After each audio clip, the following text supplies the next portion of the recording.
Hello viewers, কেমন আছেন সবাই? সবাইকে পবিত্র ঈদ উল আজহার ঈদ মুবারক। সামনে ঈদ। গত ঈদ উল ফিতরে সড়ক দুর্ঘটনায় 238 জন লোকের প্রাণহানি হয়েছে, তার মধ্যে মোটরসাইকেলে 138 জন। তা আমি সকল সচেতন মহলের দৃষ্টি আকর্ষণ করছি, যাদের বাইক আছে আপনারা নিরাপদে বাইক চালাবেন, ট্রাফিক সিগন্যাল মেনে বাইক চালাবেন। আপনার একটা ভুলের জন্য একটি সারা জীবনের কান্না তৈরি হয়ে যাবে।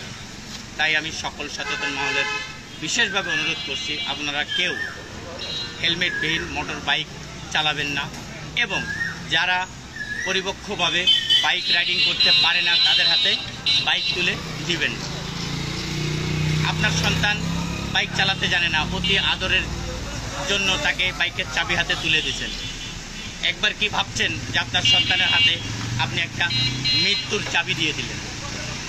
তাই আমি সকল সচেতন এবং বাবা মার দৃষ্টি আকর্ষণ করছি, খুশ করে রাখুন।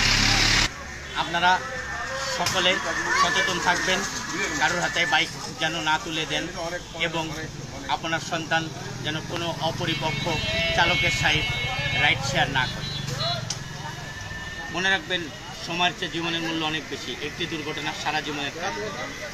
আপনার একটা ভুলের কারণে আপনি সারা জীবনের কান্না তৈরি যেন না হয়ে যায়।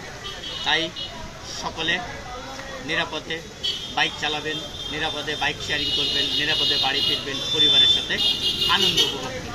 সকলে ভালো থাকবেন। সকলকে আবারও পবিত্র ঈদ উল আজহার ঈদ মোবারক।